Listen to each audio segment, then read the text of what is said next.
Dahil kagabi hindi ako nakapagawa ng yelo, puro kasi daldal, wala namang wenta, kaya ngayong umaga ay saka palang gagawa. Pero meron na tayo ditong naka-imbak sa ating chest freezer at puno po yan. Kaso nga lang dito sa ating freezer, tingnan nyo naman. Said na said ang yelo ko, mga kasambahay.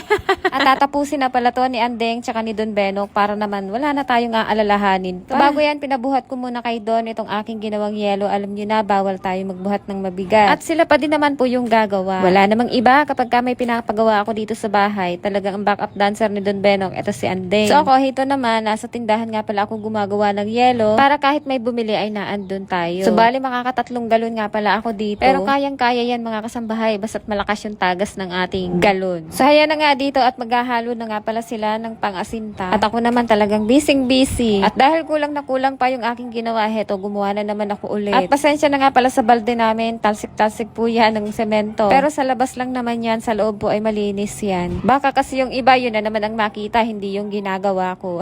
So eto, shortcut ko na, pangalawang beses ko na tong ginawa. O pangalawang balde ko na po pala yan. So dahil wala akong choice, may ginagawa si Don, kaya ayan, binuhat ko na. Minsan lang naman. Mula kasi nung nagkasakit tayo mga kasambahay, kahit parang wala akong ginagawa, minsan talaga inaabutan ako ng hapo. Hinihingal talaga ako. Kung kailang wala kang ginagawa, tsaka kahingal na hingal. Totoo nga yung sabi nila na kapag once nagkasakit ka na ng ganun, gagaling ka, oo, pero hindi na babalik sa dati yung wala ka talagang iniinda. Ang hirap ng ganito mga kasambahay, biglang-bigla na lang akong hinihingal. Tapos feeling mo nauubusan pa ng oxygen yung katawan mo. Ay nako, Diyos ko. So ito naman panganay ko, pinaghugas ko nga pala ng pinggan dahil marunong naman na yan. Huwag natin sanayin yung mga anak natin na porke bakasyon, pabayaan na lang natin na walang ginagawa dito sa bahay. Para din naman sa kanila yan, para pag napunta sila sa ibang bahay o ibang tao, ay marunong silang kumilos mag-isa na hindi na kailangan pang sabihan. So dito nga po yung precast natin ay sosobra naman, mabuti nga. Kasi hindi ka makaka-order doon ng isang peraso. Yung iba nga pong gagamitin, ayan, at pinasok na ni Ande. Saglit-saglitan ko nga lang po silang makuhanan ng video. Hindi katulad ng dati natutok ako sa kanila. Tapos sabayan mo pa ng sandamakmak na free sample.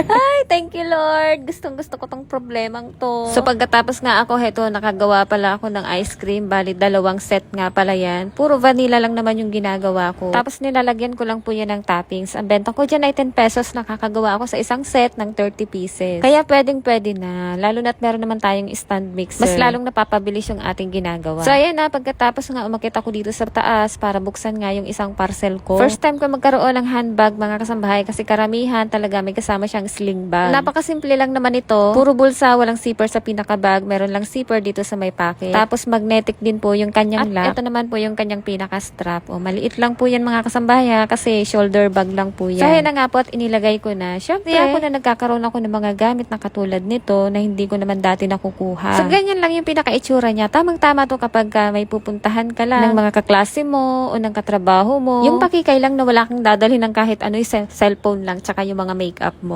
Pwede mo rin pala tong gawing handbag. Ako pa naman mahilig ako magbitbit ng ganyan. Pangpasok sa trabaho, pangpasok sa school, o kapag gusto kong mamalengke, talagang gagamitin ko to. At dito naman pala sa baba, ayan, nagwe-welding lang ng bakal dito si Don Benok. Tapos shortcut na, ayan, nalagyan na po pala nila. Ganyan sila kabilis. At yung transition ko, okay na po. Pagkatapos, heto na po yung kinalabasan ng pagkatapos naming maglinis. O bakit na andyan yung mesa? Hindi pa tapos ha. Hindi namin malipat yung freezer tsaka yung ref kasi puno. Mabigat at pagod na rin si Don. At hi daw, sabi ni Sisi Love.